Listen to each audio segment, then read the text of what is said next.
Over the last couple of months, I've seen countless people asking if the $1,000 Death Star is going to be worth that hefty price tag. And today I want to dive deep into all of the different details that we have about that UCS Death Star, and today we'll be determining whether it's going to be worth that $1,000 price tag or not. So without further ado, let's get right on into this video.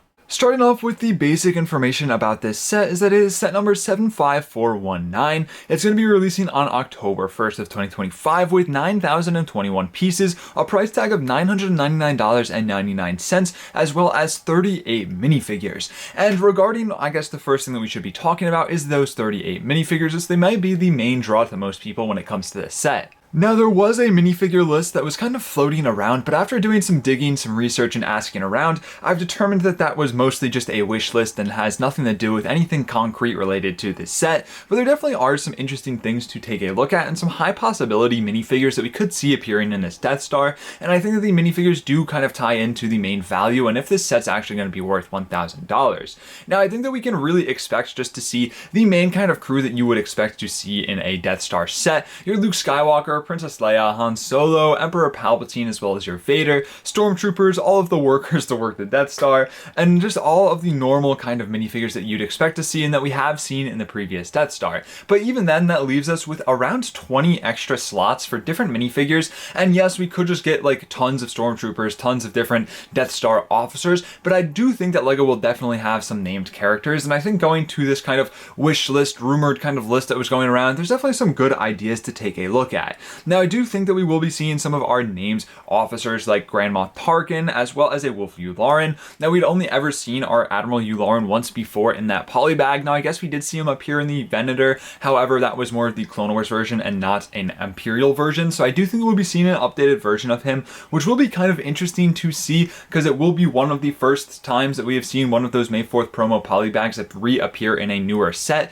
Now, if you look past the actual Han Solo polybag that we had previously, but I do think there are some different options to get some other minifigures as well, especially some people were saying with next year being the tie-in for the anniversary of Rogue One that there will be some minifigures put in there. However, I don't think that that is very likely. Now, I do believe that Director Krennic could be appearing in this set, especially because of how prevalent he was in Andor and how he is closely tied in with the Death Star with that show. So I think it would make sense for him to become a minifigure in this set. But as for some of the other minifigures like Galen Erso, which it would make sense as he was the one kind of designing the Death Star. Now, I think that that is also one that is pretty likely, but given the fact that we have never seen him in a minifigure adaptation before, it would be interesting to see him now, one that I think a lot of people would be happy to get a minifigure of, but I do not think that he is as likely as seeing a Director Krennic, and I don't think that we would see any other minifigures from Rogue One, just because I don't think it would make the most sense as they never actually made it onto the Death Star. Interesting, maybe if we saw some of Palpatine's like guards and also just his friends. Like we had the rumor that Sly Moore and Maz Amedda were going to be appearing in some sort of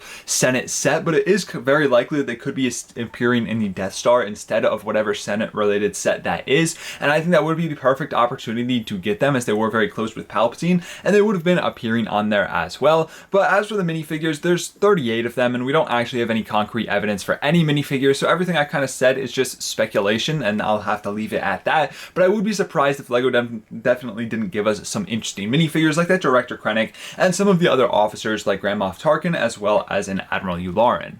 Now, as for the build itself for this Death Star, we were saying earlier that it has around 9,021 pieces. Now, that is quite a lot of pieces, especially when looking towards some of our previous Star Wars sets, being at pretty much double most of the bigger ones that we have seen, and that leads me to believe that there will be a lot of detail and a lot of space in this set. Now, the going idea, kind of rumor around this build, is that it's going to be the Death Star 1, and it's going to have removable panels to access the interior. And I agree that that makes the most sense given the current state of this set as well as the piece count. Now, as for the exterior, it's just going to be your plain kind of Death Star. There's not really much that LEGO can do too crazy there. Now, it would be really cool if this was a Death Star 2. It just wouldn't make sense given the piece count as well as the current rumor state of this set. So that leaves everyone to believe that it will be a Death Star 1, and I am also on that same page. Now, as for the interior, there are definitely going to be a couple of rooms in here. Now, the main one that is kind of the most likely room is a hangar bay. That's the only one that's pretty much concrete, set in stone as of right now, but there's definitely some other ones that we can kind of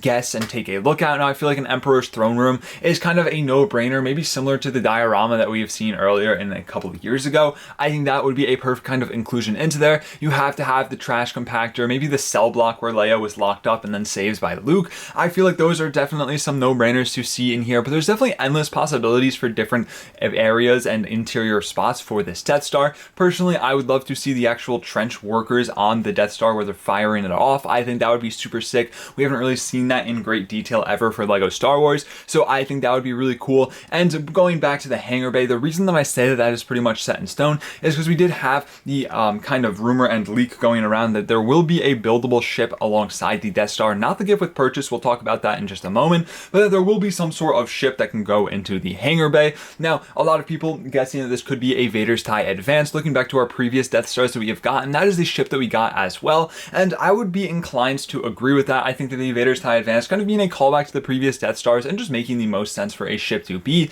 And yes, it could be a normal TIE fighter, but it probably won't be because that will be the gift with purchase that we'll be talking about in a little bit. And some people were saying that it could be an Imperial shuttle. I highly doubt that. I think that is way too big, and also with the configuration of the wings, I don't think it would easily fit into a hangar bay, versus a Vader's TIE Advance has a very small nature, and once it is built up, it can easily fit into a hangar bay because it's quite a compact build.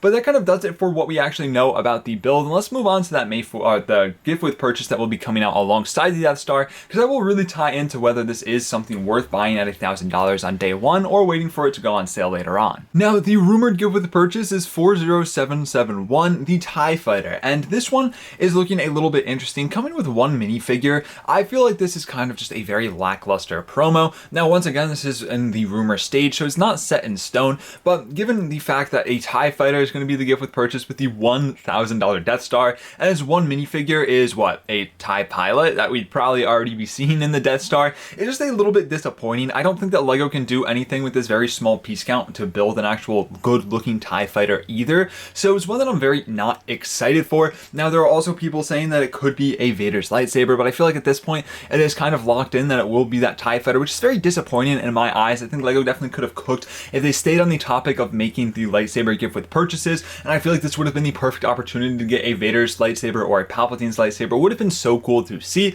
but unfortunately it looks like we are getting this TIE Fighter. Now we'll have to wait and see what actually ends up happening with it to kind of gauge if it's going to be an actual good promo or not, but at the end of the day, I don't think a TIE Fighter is super exciting for the gift with purchase to go alongside this $1,000 Death Star. Now on to the main part of this video is, will this Death Star be worth $1,000? With Lego on the trends to make especially their Star Wars sets cost a lot more than they probably should, so let's take a look at this.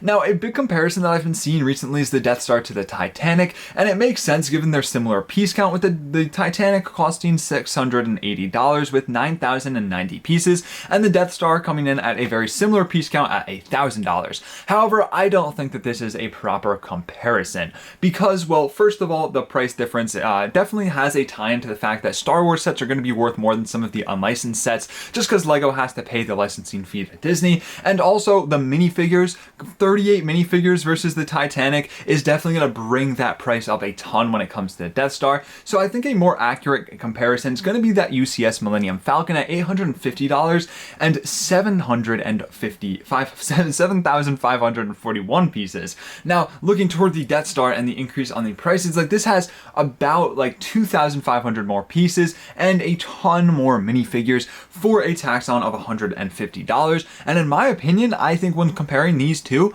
I think it definitely is worth it. You're getting more pieces as well as more minifigures for your money, which I do think would definitely make me believe that in comparison to the Millennium Falcon, the UCS Death Star would maybe worth that $1,000. Now, this is all speculation because we don't actually know what the Death Star is going to look like. It could be a pretty bad set and not worth $1,000. That's something that we'll have to wait and see. But I think given Lego Star Wars current pricing, $1,000 is a fair price to pay for the Death Star. Now, maybe it won't be worth $1,000, but just given Lego Star Wars, I think a $1,000 price tag would be fair. Now, we do have to look in something that will tie into buying this set is going to be that gift with purchase. purchase, which unfortunately, like I was talking about earlier, is pretty lackluster, and I don't think really will be driving many people to buy this set day one, which leads me to believe I feel like this set is one that could be found on sale later on in the years for, you know, maybe like 20% off. I think would be pretty good, especially on a $1,000 set. 20% is $200. That's nothing to scoff at. So if you can find that off on sale, I think it might be worth waiting on. Now, yes, there are people that will probably buy this set, sell off the minifigures and to recuperate the price. And if this does have 38 minifigures, and some of those minifigures are unique ones that we have not seen before, like the Galen Erso, as well as some of the other cool ones like Director Krennic and Admiral Yularen, you could probably sell those minifigures off for around $300, saving yourself about 30% on this set. And to say you sell the TIE Fighter gift with purchase for however much that may go for, I feel like that depends on how much people want it. I could very well see this one be worth picking up on day one, but at $1,000, we're just gonna have to wait and see what we see with this set. Now, at $1,000, this set is going to be very expensive and one that many people won't be able to get. One that I'll have to start saving up now if I want to buy when it comes out in October, because $1,000, pretty crazy price tag to pay for a Lego set. And while many people would say paying $1,000 for any kid's toy is definitely not worth it, I do think that there's definitely some merit to this Death Star being valued at $1,000 by Lego. And I do think that it's one that we'll just have to wait and see what the build and the minifigures actually look like to make our final options about this set and what we think that this set will actually be worth. Now, I do think that with, you know, already having the leaked images of our August sets, I feel like our October sets are just around the corner to see more information about. So if you want to be first notified when we get that information, make sure to subscribe to this channel with the post notifications on, so when you are first notified when I post a new video. Thank you all so much for watching. Stay safe. Drew signing out.